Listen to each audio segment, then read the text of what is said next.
Oh, you weren't supposed to let me forget. Did I forget to not let you forget something? Mm-hmm. We have a really good system going. Yeah.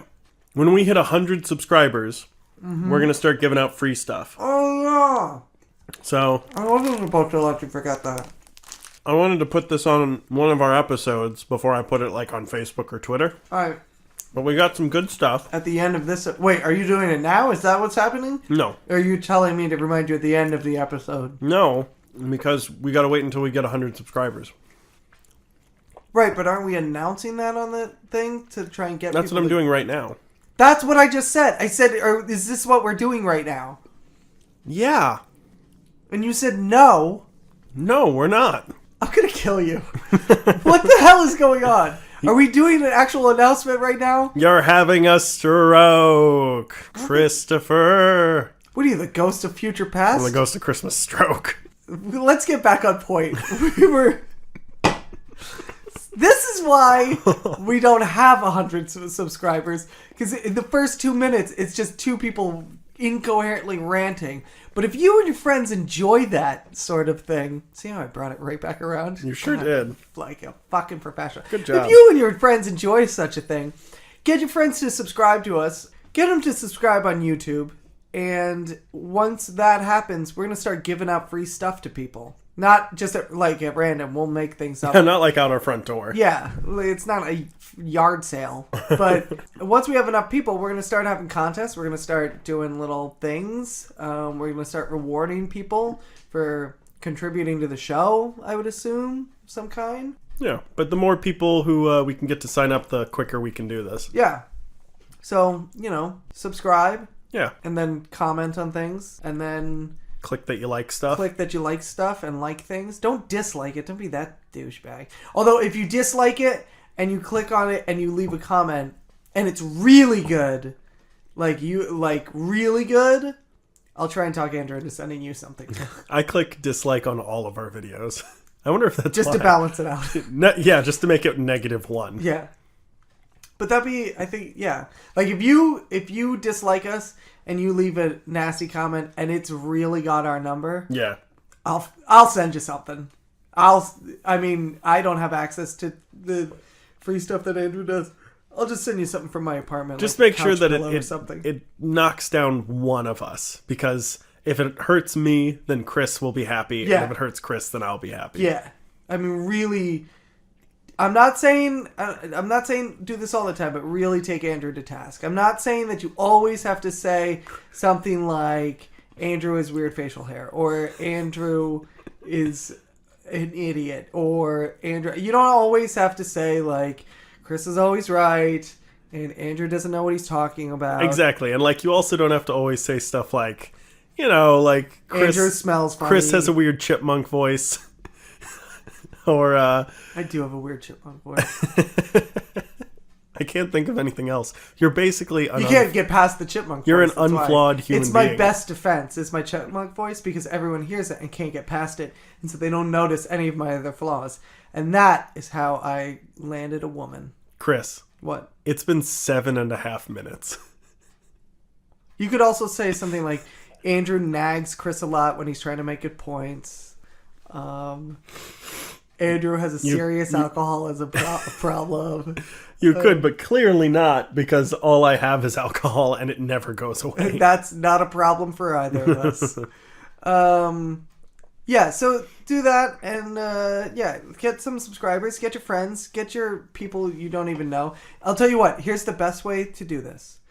If there's someone you know, I'm not even going to say know and love, just know, take their phone from them. Go onto YouTube and subscribe them without telling them what you're doing, and then just quietly hand it back to them. That's actually a great idea, because then they won't be able to win anything probably. Exactly. This is how you stack the odds in your favor, everybody. Take people's phones.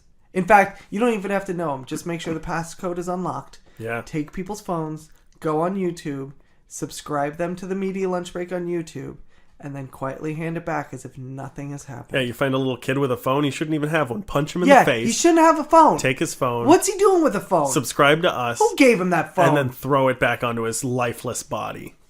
I mean, there's life in it. Unconscious. That's what I meant. Yeah.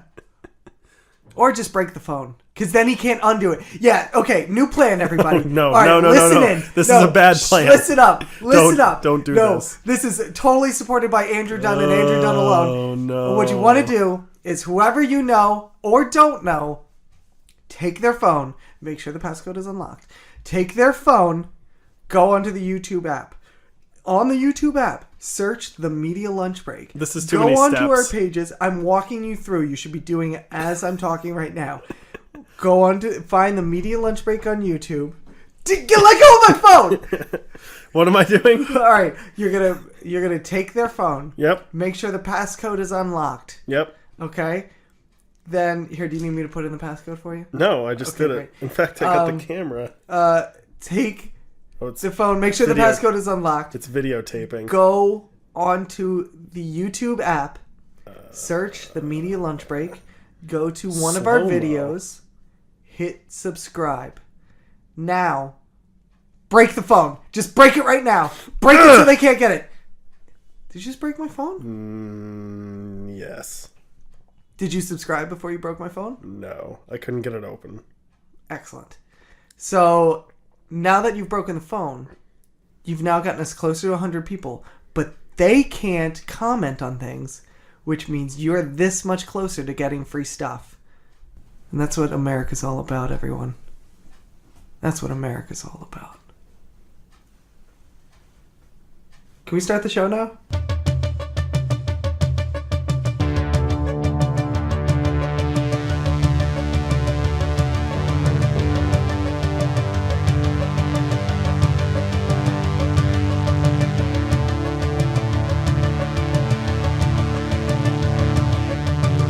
Welcome to the Media Lunch Break, everybody, bringing you all of your comic, geek, and movie news all in the time it takes you to eat a good sandwich and enjoy a frosty pina colada. Nice. Yeah. I am Chris Trebo. Alongside me, as always, is my co-host, Andrew Dunn. Say hello, Andrew. I've taken so many pictures with your phone. What are you doing? Did you take one of the panoramic ones? How'd it come out? Not great. Did you take a video of me talking? Yes. How'd that come out? Not great. Yeah, that's I took a slow-mo of you talking. Oof. Oh. With the jowls and everything. Ooh. You know, Andrew? I do. Today, I've heard of him. Yeah. It's a bit of a dick, right? Am I right? Yeah. Yeah. Today... Of all days, is a long day coming for the Media Lunch Break. It's a long day. We're finally doing it. It's a day we've talked about many, many times. Like 3 times. Like 3 whole times. It's a day when we finally make sweet love on the mics. No, it's a day. That's every day. That's all days. Figuratively and literally. Yeah, we should really clean these. Today is the day we're going to write a Boba Fett movie. We better hurry because we got like 20 minutes left. Yeah, but like that ad took like 8,000 minutes. That's true. And we could. And I'm going to cut out most of it. Most of that bullshit. Yeah, today we're going to write a Boba Fett movie. So where the impetus for this came from? Yeah, that grammar works. From where the impetus... From where this came from... is a few episodes back we reported on a story for the Han Solo movie about they were in the works of casting a certain character that went unnamed. Nobody really knew who this character was or what her role would be in the movie. There was a theory that this was a character from one of the comics that could possibly be making it into canon, and we suggested that possibly this woman could end up being Boba Fett, which would change the idea of what Boba Fett is in the canon. That Boba Fett in episode 4, 5, and 6 is actually a woman. And we found that kind of fascinating. And I think I said, if that was true, who would you like to direct it and write it? And you said... Joss Whedon. That would be, yeah, okay. Yeah. I couldn't remember, but like, that's who I would... in what I would think of. That's who I would choose now. Yeah. So I don't know who I said. Yeah. because he writes and directs women very well. He knows how to handle women characters very, very well, which I absolutely loved. And I said we should potentially think of an idea that could actually happen. So where do we begin? I'm gonna, you are more of the Star Wars expert than I am. The character of Boba Fett, as we know him now, is what? He's a clone of Jango Fett. Okay. He is an assassin. Sure. Well, he's a Boba Fett. Yes. He's a bounty hunter. Bounty hunter. Thank you. That's what I meant. Man, you don't know anything about Star Wars. I don't know anything about assassins or bounty hunters. That's really what. Boba Fett has like 4 lines in the movies. Yeah, he only has one. How many does he have in Empire? Oh, I don't know. I know he says "as you wish," but that might be in A New Hope. I don't think he's not in A New Hope, is he? Yeah. No. He certainly is. Where in A New Hope is he? There's a part where Darth Vader is going through all the bounty hunters, and he's like walking. No. That's in Empire, because Boba Fett didn't make his official. Oh, you know what? He is in A New Hope, but it's not until he wasn't in A New Hope until the re-release. The re-release. Okay. So you're right and I'm right, but more importantly, I'm right. So let's see. One of my favorite fan theories as well, and this is obviously a thing for another time, but I can't remember if I've told you this or not, but one of my favorite fan theories is that Boba Fett killed Uncle Owen and Aunt Beru. Yes. I like that. And there's a lot of evidence for that too, but we can do that in another episode. Wait, hold on. Maybe we can use that. Maybe we can't. Oh. No, I'm trying to think. Basically, it depends on how, because I was going to say, what if both of the bodies there are not necessarily Uncle Owen and Aunt Beru, but one of them is Boba Fett as we know him? Then who? Okay, so then who didn't survive, or who? I'm sorry, who wasn't killed is what I meant to say. Either Uncle Owen or Aunt Beru. But so that's a different spin-off movie. That's a different spin-off movie. All right, I think the one thing that we established is that, because I'm trying to think where to start this exactly. I think the one thing that we did establish is in this scenario, the woman who becomes Boba Fett is an ex-lover of Han Solo. Right. And that is why she's so passionate about going after him. Well, I was going to say, too, what happens to Han Solo between A New Hope and Empire? I think we get a little bit of that in the Marvel comics, but not much. Yeah, there's not much. I mean, he definitely joins officially the Rebel Alliance because I think he has a title. I think he has a rank. Oh, yeah. Sure. When Empire starts. So a lot happens between the first and the second one.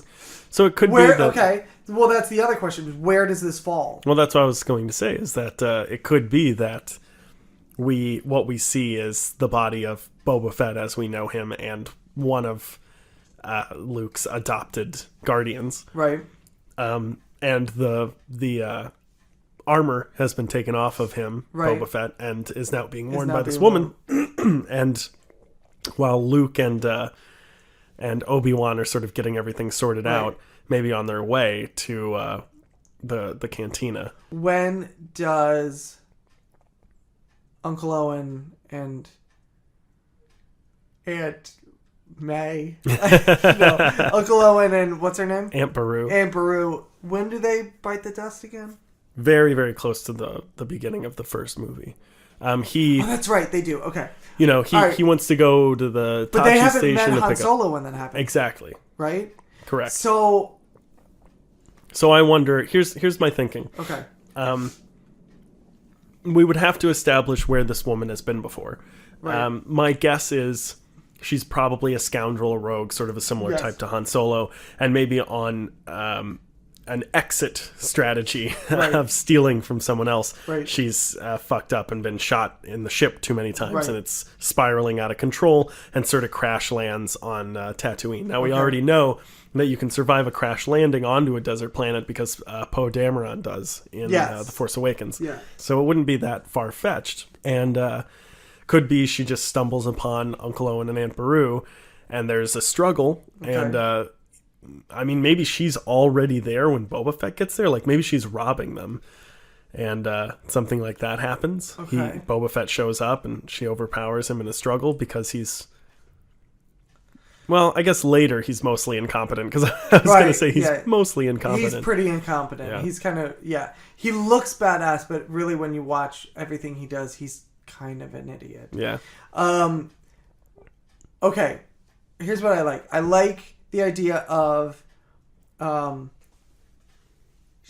her kind of Han Solo will believe that she's dead. I like that because then it gives... See, I was going to say that they haven't met yet.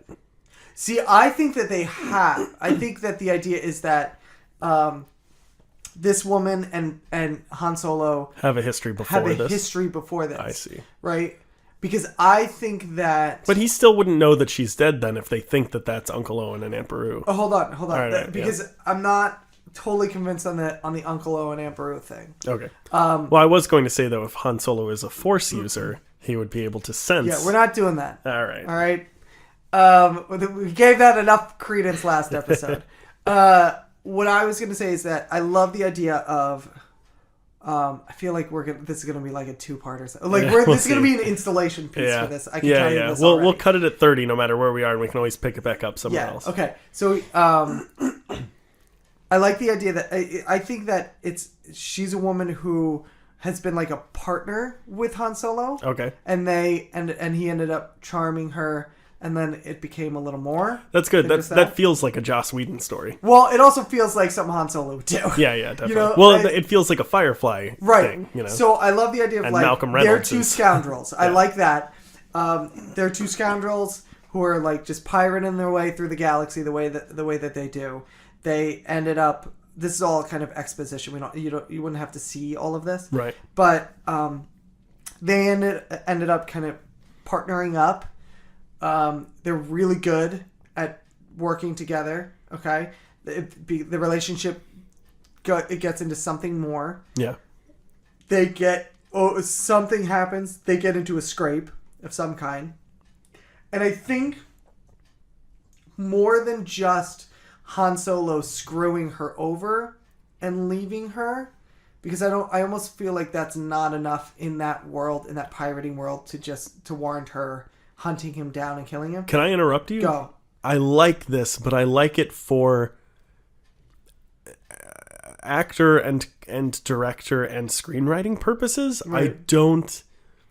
I like the idea of it starting with her running from someone. Hold on, yeah, I'm still in exposition, like something that we can use to lay the groundwork. Okay, great. So this isn't where the movie starts. This is before this isn't where the movie movie starts. This will get revealed later on. Great. But just so we know where we're working with. Yeah. So the relationship got into something more romantic during some job. I like the idea that he left her, but not just like screwed her over. Right. But I think screwed her over in such a way that it ended up like they shot her or something. Or like I like the idea of the ship going down. Sure. Okay. I'm going to take that. What do you think about there's only an escape pod. Okay. That has 2 seats. Han Solo takes the money and himself. Yeah, something like that is totally good. And she's stuck on this ship by herself. And I like the idea so that you're not painting him like a total dick. Like, he totally screwed her over and took the escape pod and left her there, not thinking that it was going to be to die. He was just going to screw her over. Sure, and then and take the money and run. And then I was going to say in the rear view mirror, essentially, he sees like the ship. Well, I was going to say another option is that. Well, yeah, it could be. But I was going to say another option is that he sets up another one for her, and she doesn't realize it until she's that's like, he set this one up too. That that scruffy looking, and then like runs over, and she. Yeah, I don't know. I guess it cuts when she looks over and sees the fires about to, like, fire maybe is coming down the hallway. Right. And then, we see Han Solo escaping and the place explodes. Right. And we just assume that she is dead. Yeah, and so he thinks that she died as a result. and he just went off. And she thinks that he screwed her over so badly, and that he screwed her over so badly that she almost died because of it. And also lost all the money.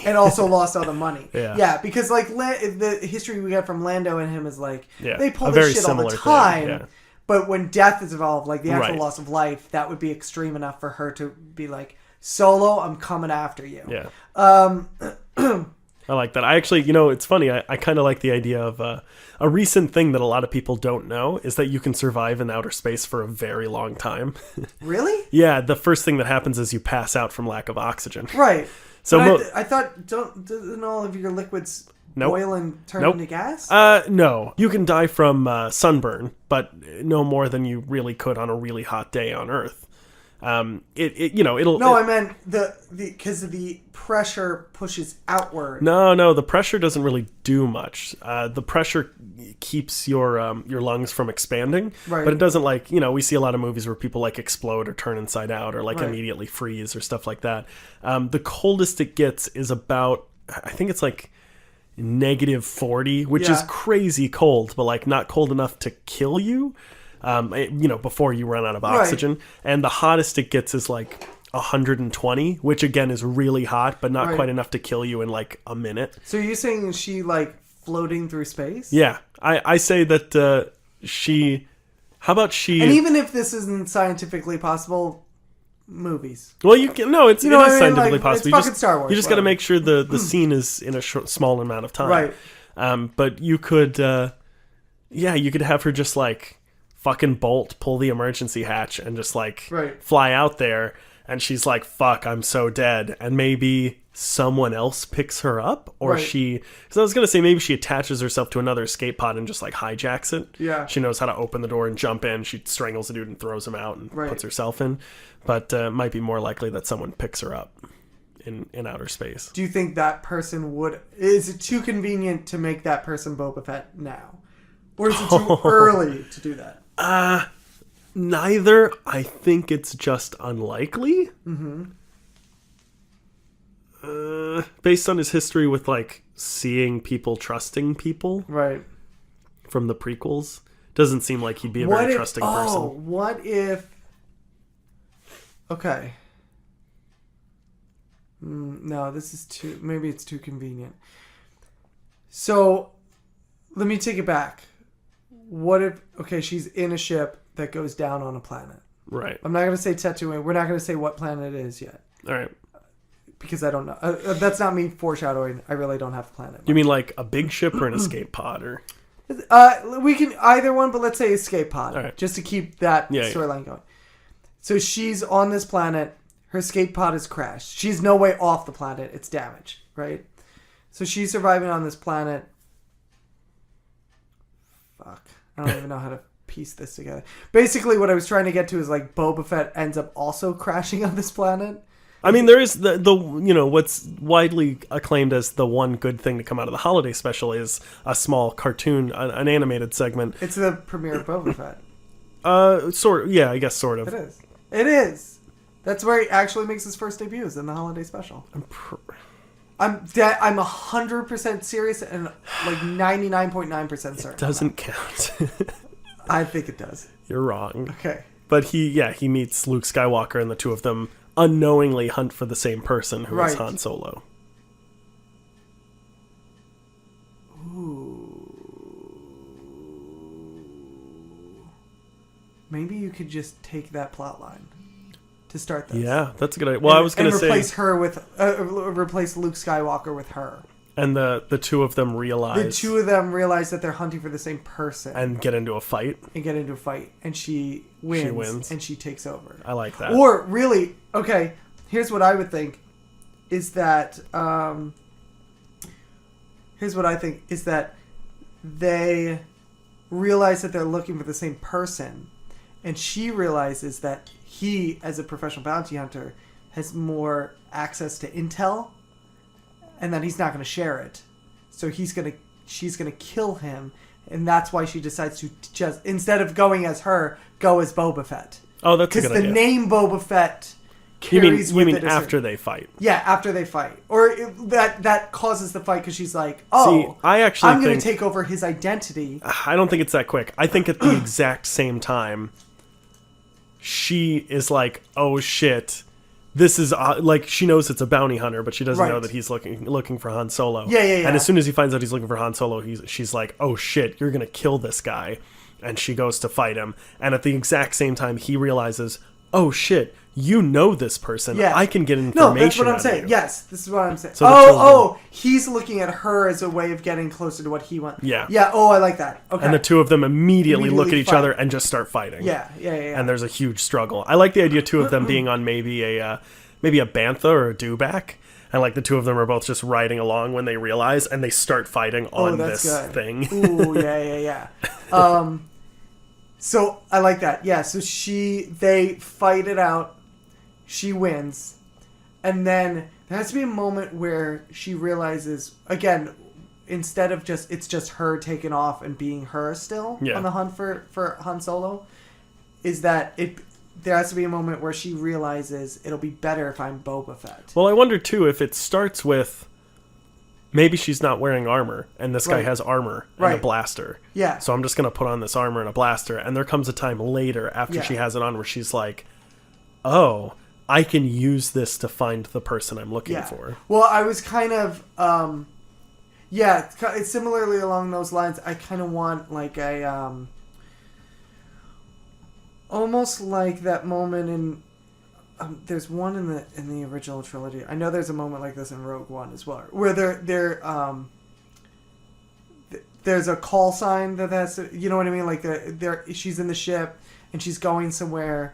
And they're like, identify yourself and blah, blah, blah. And and she's like, well, I don't know. And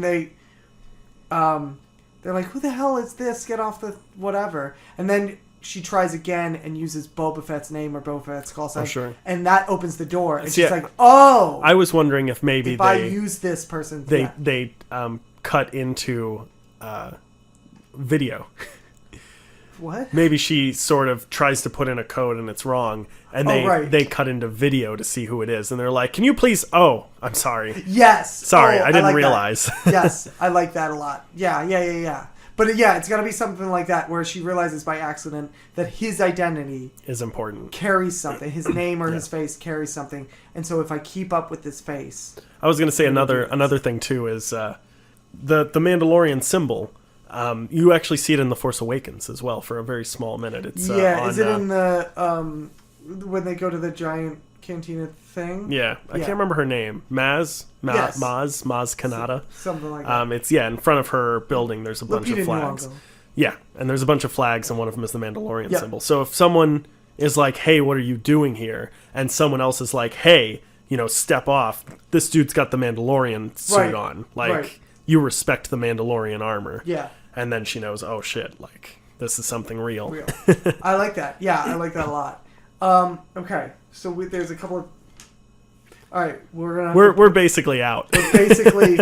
And that's but movie. We've got a bunch of good stuff, this. Though. So I think we've got a solid exposition. This is something we can build on for the next episode. Yeah. Let's do it. Yeah. Okay, let's keep it... This is going to be the first... Let's try to remember what we agreed. What we works. will never agree. Well, we agreed on a lot of stuff. The one thing that helps is that we recorded it. That's true. The one thing we don't have going for it. I will listen to it like 30 times when I'm editing it. I won't listen to it. I will listen to it many times during editing. Then when we inevitably get into the argument of what we said this time, you just have to believe me. Yeah, and you're gonna have to tell me that I'm telling you right now. Okay, future Andrew, tell future Chris that past Chris says, just listen to whatever future Andrew says because you've listened to the show. Yeah, but this doesn't work because when I listen to that, I'm going to be present, Andrew. Oh fuck! All right, let's move on to reading assignments. Excellent, but let's put a pin in this. So that's the exposition. That is part 1 of our, let's say, 3-ish part 3 or 4, episodes. 3 or 10. The new Boba Fett female Joss Whedon movie. Yeah. We got to figure out where Nathan Fillion goes, That's the working title. Nathan Fillion's Boba Fett. Or he's what were the things that they were writing? A dewback. Yeah, or he's a dewback. Yeah, that's pretty yes. Good. Nathan Fillion, motion capture dewback for Boba Fett. Alan Tudyk, motion capture dewback for woman. We got to give her a name at some point, too. Oh, fuck. Writing's hard. So, what did I give you? All right, so we're going to move on to reading assignments. This should be an easy one on what you gave me and what I gave you. Oh, yeah, I remember. Yeah, okay. You want me to go first or you want to go first? You can go first. So you gave me Marvel's Secret Wars. The one from the 1970s. I'm pretty sure it's 70s. Roughly, yeah. This is one of Marvel's... I would equate this to Marvel's Secret Wars is DC's Crisis on Infinite Earths. It's their their first really famous big crossover event. In it, I'll give you a brief plot synopsis. In it, this omnipotent being, the Beyonder, summons a bunch of Marvel heroes and a bunch of Marvel villains to this planet that he pieces together with a bunch of pieces from different planets, including apparently a suburb of Denver. Yeah. Yeah. And then brings them to the planet and says, no, it's Denver. It's Denver. Yeah. It's Colorado. I know. Yeah, yeah. And says basically, hey, fight it out. Whoever wins gets whatever they wish. And then they just spend 400 pages fighting it out. Yeah. It reads like a child with action figures wrote it. Yeah. I mean, that's the basic plot. And you read it and you're waiting for some twist on this where you find out the Beyonder has a bigger plot involved. Oh, yeah. Whoever wins is really going to be sent to destroy the Earth and they didn't even know it or something like. Nah, it's just that. He's just bored. Yeah. And they kind of throw... Okay, all right. There's so many things to unpeel with this thing. First of all, let me say this. The plot itself, the idea is great. With the exception of, it's a little simplistic, hey, I'm just bored. And they really say that they literally... And they don't explain that that's really the case until, 3/4 of the way through. They're like, yeah, the Beyonder turns out was just bored and he just did this. Yeah. But the plot itself is really interesting, and it goes deeper than you think it's going to go. Yeah. They get to the planet, they fight a little bit, and then they kind of come to a stalemate, and you're kind of like, what else is there to do? And from there, they end up kind of exploring the world. Galactus is involved a lot. Yeah. Dr. Doom decides that he has an ulterior motive and wants to beat the Beyonder as well, which eventually he does. Spoilers. I think those two story arcs, I think, are the best ones. Are the best ones. Galactus and Doom. Yeah, because Galactus is just... It's interesting because Galactus is just standing there most of the time, not caring about Well, it's any interesting, of the shit. too, though, because... I correct me if I'm wrong, there's an interesting moment where they're sort of like... What if letting Galactus win will... Is what we should do. Is what we should do. Because Galactus... It's a planet-eating being... And he brings in this giant ship because he's going to eat this giant planet. All he wants is to eat planets. Yeah, and they've been trying to fend him off of Earth for decades. Right. And they've always tried to fend him off of Earth, and he always comes back because he's always hungry. It's really an instinctual thing. He's almost an animal in that way. He's not doing anything evil or malicious. He's just trying to eat. And what they surmise is, and I think it's I think it's Mr. Fantastic that says it. And he says, basically, if Galactus eats this planet with us on it and kills us, he wins the fight. Therefore, the Beyonder will grant him anything he wishes. And surely he's going to wish... The only thing he wants. The only thing he wants is to not be hungry anymore. And so if we essentially just let him kill us... Yeah. Earth will be saved. Earth will be saved from its craziest villain. From its craziest villain. And all of its other villains. And most of its other villains as well. And isn't that what we're all in this to fight for? Yeah. And there's a weird moment because they all agree. And then, I mean, this is almost, they don't use this term, but this is almost exactly what happens. They all agree. And then in the next panel, Captain America's like, fuck it, we're fighting.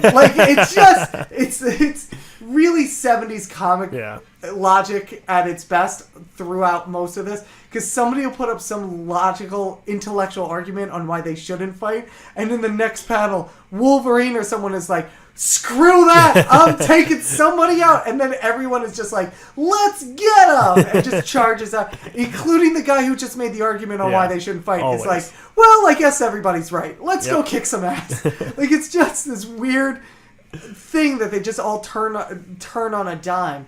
Some of the cool things in this.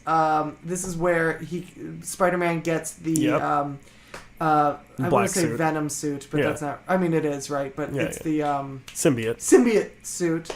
I'm trying to think, and that's about it. No, there's a lot of interesting stuff that happens in the end, like the Thing. Has a pretty crazy twist at the end. The Thing all of a sudden can control when he becomes a Thing. Oh, well, I actually just meant that he just wanders off. Yeah, and then he's like, I'm staying here. He's like, yeah, fuck it, I'm just going to stay. There's a society of people that I think are healers, and they all die. The only thing that I really can't stand about that story arc is I really can't stand the shoehorned relationship problems. Yeah, well, the other thing... So... There's a woman who's an alien that can heal the injured. Yeah. But the caveat that goes with that is when she uses her healing powers on you, you have affection for her. And the more she uses her powers on you, the more you fall for her. So Johnny Storm is hurt a little bit, and she uses his powers. So he kind of has a crush or an attraction to her. Colossus is almost dead, and she uses her healing powers to fix him, and he's madly in love with her. And that's cool and all, except then at the very end she dies, and he's really depressed. This all makes sense. And then it's time to go back, and he's like, no, I don't want to go back because I'm so sad and lonely. And then Professor X is basically like, Colossus, just get over it. Get your ass over here. And he's like, yeah, you're right. Let's go. Like, again, it's just that turn on a panel kind of logic that the 70s had, which was just very weird. I mean, the 70s dialogue is holy Jesus. Yeah, well, and especially the stuff with the women. Like, there's a lot. It's really there's bad. one woman who's like talks about her makeup and hair more all the time. It's unbelievable. Well, there's a female villain as well who looks like. Are you talking about Enchantress? No. You're talking about Volcana? Maybe. Hear me out. Okay. There's a female villain who There's only 3. That's why I was naming them all. Who is not overweight. She's not. Yes, it is Volcana. Yes, like, she spends all of her time in a swimsuit. For her By the weight. way, that was weird. They call her Cow and like all sorts of crazy stuff. Okay, so that was another weird thing, is that who did it? Dr. Doom created these two. So they never really explain, hey, there's a suburb of Denver that's part of this planet. Right. Like, that never comes into play except for like 2 panels. But out of nowhere, Dr. Doom, on a strange planet where these people have been being billions of light years away from Earth, he has 2 random civilian women that he's just like, and now I'm going to create them into super... And I'm like, where did they come from? Nope. What are you talking about? No Where questions. are these women coming from? What are you doing? Did you make them out of nothingness? What's happening? Well, I'm very interested. It turns out they came from Denver. Right. I think they're like 2 waitresses from Denver. Right. And now they're super villains. Yeah. And the one, is referred to as being overweight or a cow or something or large. And the only, like, they don't draw her fat. They draw her muscularly larger. I was going to say in pretty good shape. Yeah, pretty good shape. Like, she's like, the way that, like, Ronda Rousey is probably a little bigger than most girls. Yeah. But, like, but still great shape. Unbelievable. Yeah, but, like, muscly. Yeah. But they're always like, hey, Cal. I'm like, what the... She could kick all of your asses. I don't know what's going on. And like the weird she Owen also Reese. never changes out of that weird pink swimsuit. That's true. Ever. But also weird Molecule Man who's like super insecure with himself. Yeah. It's very strange. It's Lots very of strange. very strange arcs. Like I said, and I said this to you the other day, the story itself is really interesting. Yeah. And I wish that they would redo comics the way that they redo movies, where they just not incorporate them into the current continuity. Yeah, that would be great. But just have an updated version of it. Like, if Secret Wars was done today, this is what it would look like. And I mean, that's sort of what they've done, and we're gonna get into that right, in we're gonna get into soon. that a little bit. But I do agree that like if we just do the straightforward, if we could take that arc and chop it down to like 100 pages, right, or just give it pithier, which would chop it down. That's what I mean. Pages. Yeah, get rid of all the like weird women stuff and add more women. There's also add better dialogue for the women, because there is also the dialogue is like I said, it's that weird 70s dialogue that you can tell they're trying to write. They're grown men writing for children. Yeah. And have no grasp of the current language of kids. And there's literally 2 panels. These are my favorite. I mean, you have that one panel where there's so much dialogue in the span of someone throwing I have a boulder, bunch of panels that I love from it. I actually have a ton on my phone. The one I love later. is that panel. It's almost close to the very beginning. And they're all beamed aboard, and they're like, before we do anything else, we should all check who's here. And they literally roll call all of the heroes in it, as if none of the heroes in this world know who anyone else is. Ever. And it was like, we all know who these people are, and they all know who they are. Why are we talking about this? Yep. It's so odd. Yeah, I'm going to predict this about Secret Wars, though. After the MCU Infinity Wars, this is going to be the next thing that they built. Christradamus. I really think this. So they had. It's a good idea. I mean, and if they don't, they really should. By the time they would get to the next big Infinity Wars phase, whatever. This is their next Infinity Wars. Yeah, they're gonna have so many characters that they could do it. Yeah, it's a good idea. And you don't have to include all of them, but you're gonna have a lot you can play with. Well, it's great too because if you get someone to retire, you can still use them as a retired superhero. Yeah. If Robert Downey Jr. wants to be done after Infinity Wars, if he just wants to gets beamed up as old Tony Stark, wants to make a comeback for like 2 movies. Yeah. Just beam him aboard this thing, and everyone's gonna freak their shit out. That's a good idea. But I really think this is probably because they should, it's the only other storyline that I could think of that would be worth building towards that would get the fans excited. It's hard without the X-Men, but with the television universe and Spider-Man, right? But that's what I mean. Yeah, with the and by the time they get to that, who knows? Like, if Fox says there's no way. But they can only tank X-Men and the Fantastic Four so many times before something gets agreed upon. Yeah. That's... I forget if I've mentioned this point too. I'll say one last thing, and then I'm going to you. Okay. There's this thing in the Marvel Universe where they're like, all of society hates mutants. Yeah. But for some reason, they're totally okay with other superheroes. Yeah.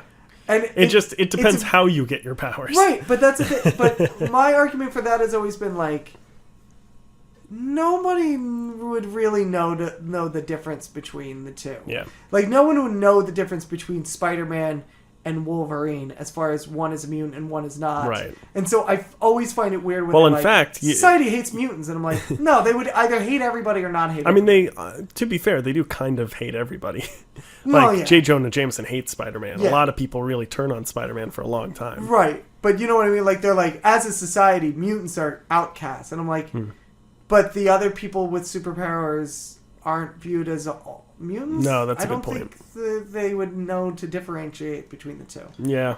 I like this.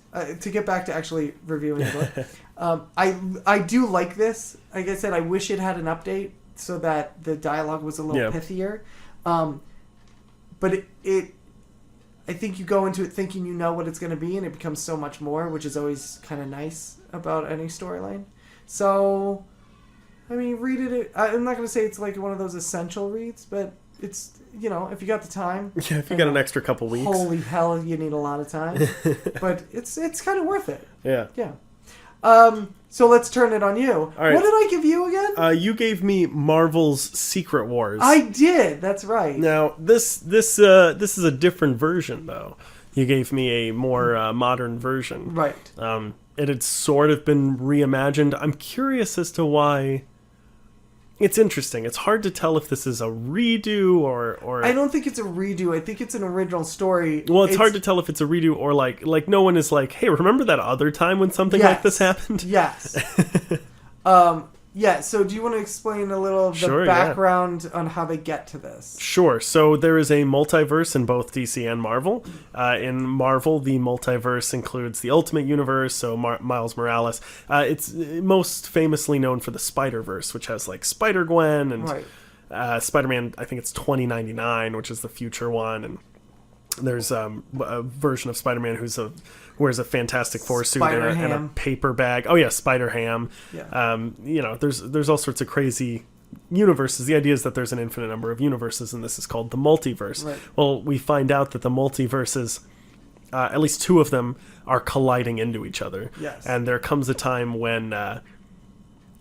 well, it's interesting, too, because the first issue of this is placed at the back of the book.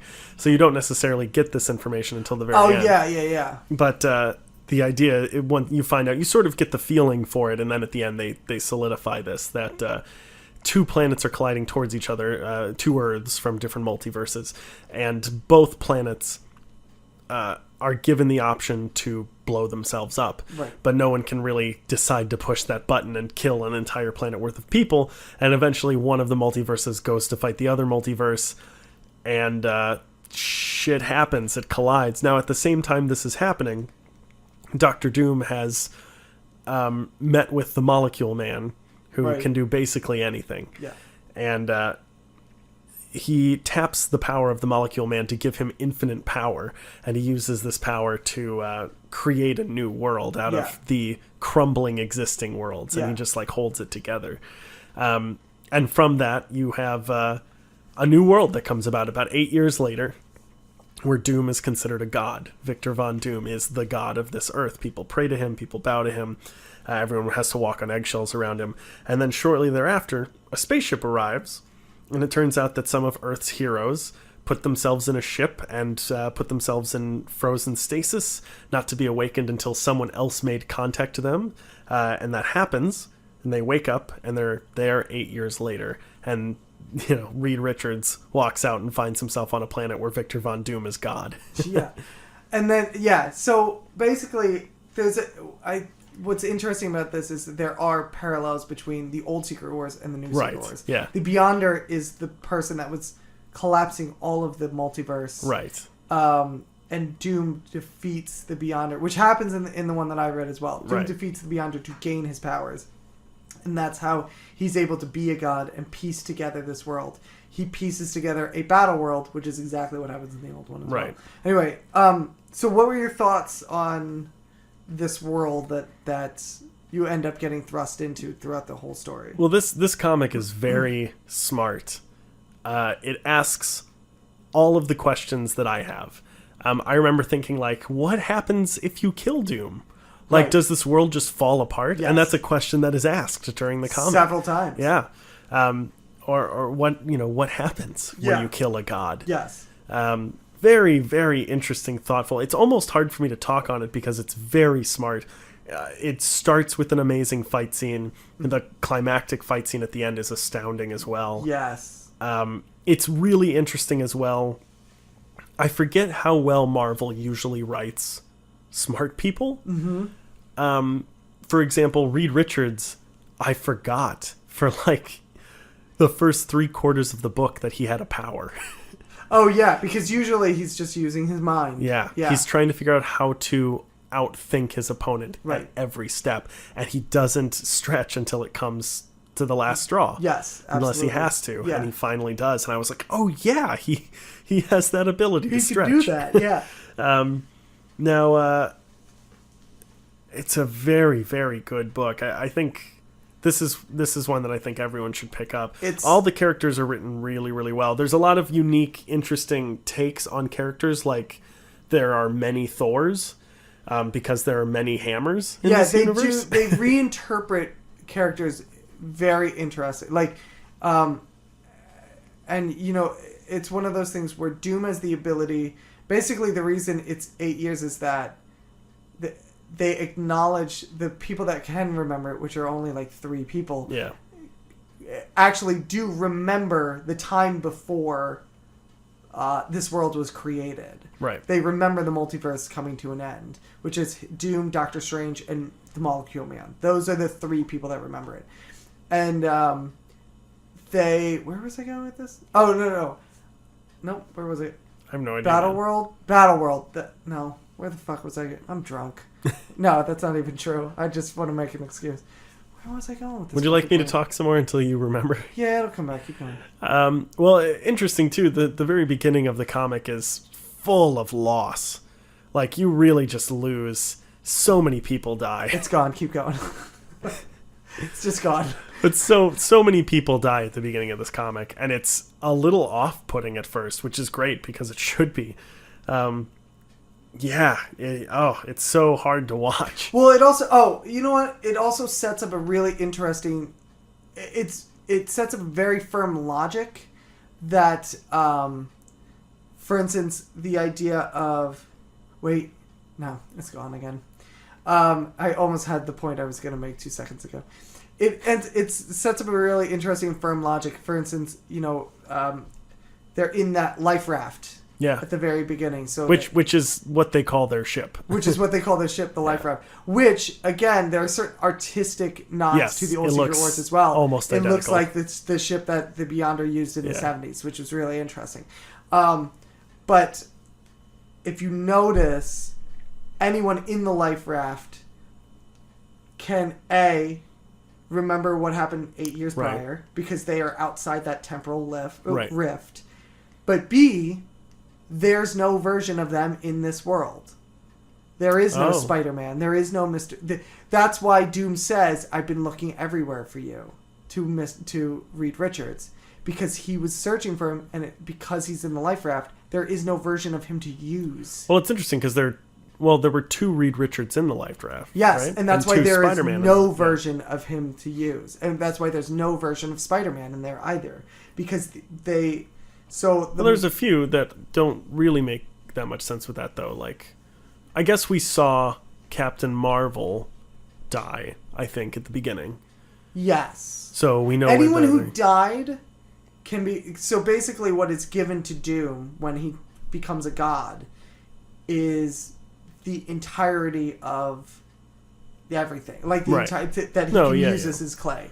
But anyone that was in that raft, that's the point of the raft, is to escape that temporal rift. Okay. And remember, there's that beam that's why Sue Storm is Doom's wife in this, because that part jettisoned off and exploded. So she died. She then becomes able to be used. And Thing and Johnny Storm as well. Exactly. Johnny Storm, interestingly enough, as well. Cool that idea. It was the one character I wish they had used. I wish they had done more with. Yeah, the Thing has a great moment, and I wanted Johnny Storm to have one too. Well, Johnny Storm, for anyone who hasn't read it, the sun was also obviously obliterated as well in the crash. So Johnny Storm became the sun. Yes, and the Molecule Man is great in this. He's great. It's a great version of the Molecule Man.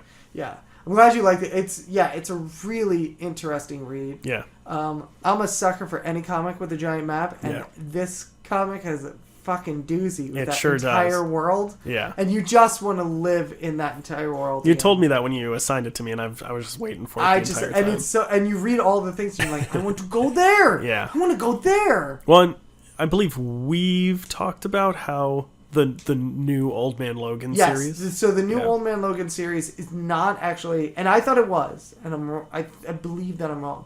Oh. The new Old Man Logan is not a continuation of the Mark Millar. It's pronounced Millar. Mark Millar Old Man Logan. I have never disagreed with that. You're such an idiot. It is, in fact, the Old Man Logan that is in the Secret Wars, and he's plucked from Battle World, as they call it, and put into our time. And I think that's where it goes from there. Right.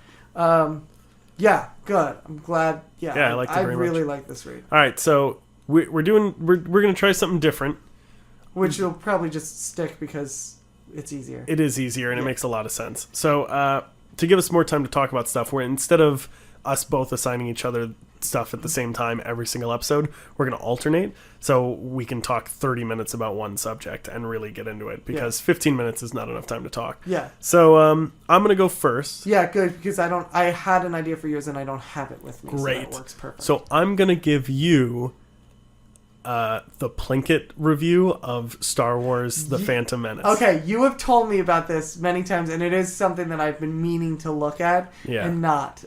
So you'll have to send me the link to make sure that it's fantastic. It's in pieces, though. Like, I'm sure there's a playlist. Right. But I'll find you a playlist. Or even, I'm sure if you just send me the first one, the other, like... Well, if I send you the first one in the playlist, then it'll just auto go to the next one. Tell them a little bit of, just briefly, what this is. Sure. So Red Letter Media is a company that reviews movies and does a lot of skits and sketches and stuff like that on YouTube. And one of their characters is Mr. Plinkett. And it's just a voice, and it's this old man who reviews movies. And I've listened to a lot of their stuff and a lot of the Mr. Plinkett reviews, and they're not usually very good, mostly because the movies aren't terrible. Like, they pick movies that are not great, but not awful. Right. They go through all 3 of the Star Wars prequel movies, and it is exceptional. I'm just giving you the Phantom Menace for right now, because that one's the best. But he tears it apart scene by scene and gives specific reasons as to why it doesn't work as a movie. It's magnificent. I feel like this is a bit of beating a dead horse. Like, we all know these movies suck. Well, yeah, it was definitely poignant when it came out, like 12 years ago. Right. But at the same time, I'm always willing to watch a movie to tell me about just how much the prequels suck. I'm always okay with that. Yeah, so, and it's very funny as well. All right, it's really good. I'm looking forward to this, so this will be good. Great, we did it. We did it. We did a thing, and then we did another thing, and that's the end of those things. We did the things. Yay! All right, so tune in next week when we're gonna continue on with our Boba Fett story. And if we get 100 YouTube subscribers before then, we'll give away some stuff, That's some right. things. Go get out there, people. Steal them phones, break them phones. Punch children. Punch children and break phones. That's how you get to 100 subscribers. Punch phones and break children. That's what I'm talking about. Hey, Andrew. What? Hey, Andrew. What? Hey, Andrew. Yes, I said what? It's time for us to go. Yeah, I know. But first, where can they find us? Oh, they can find us on twitter.com, where our handle is Media Lunch Break. They can also find us on patreon.com, which is patreon.com/The Media Lunch Break. You can chip in a couple bucks there if you want to keep the show going. You can also find us on Facebook. Search for us on there. You can find us on soundcloud.com/The Media Lunch Break. You can find us on iTunes, on Google Play Music. You can listen to us there. Just search us, you'll find us. Subscribe to us on YouTube. Search for us there. Subscribe to us on YouTube. Break those phones. Break those phones. It's Media Lunch Break. You can also give us an email, and that is at themedialunchbreak@gmail.com, or you can go to our website, which is themedialunchbreak.com. Yay! That's the end of the thing. Good job, Andrew. Hey, good job to you too, Chris. Shut up. I don't say this enough, but you're all right. And I don't say this enough, but get the fuck off my lawn. This is my apartment. You know what? I take it back. You're less than all right. You're just so-so. It's the nicest thing you've ever said to me. I just said you were all right. I wasn't listening. Yeah, that's gonna do it for us. All right, listen to us the next time we're up. Oh shit!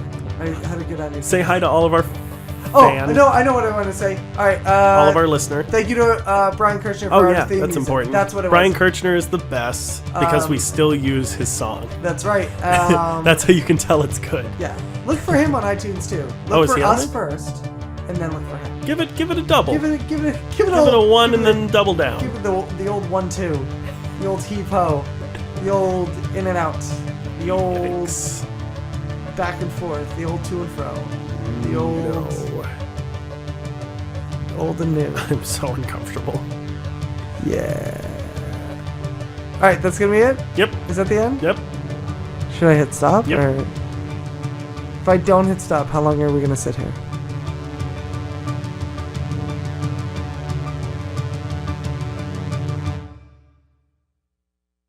Thank God we're getting this gold on Mike. No, you don't get to see. Well, I need to check the levels. Check this level. That's your penis. Yeah. Give me a granola bar. Peanut butter? Yeah. Thank you. Look at that crisp, crinkly sound that everybody loves. It reminds me of my childhood. Except these bars were much bigger. Yeah. Yeah. I hope this goes into the cold open. This is why we're up to a whole 7 subscribers.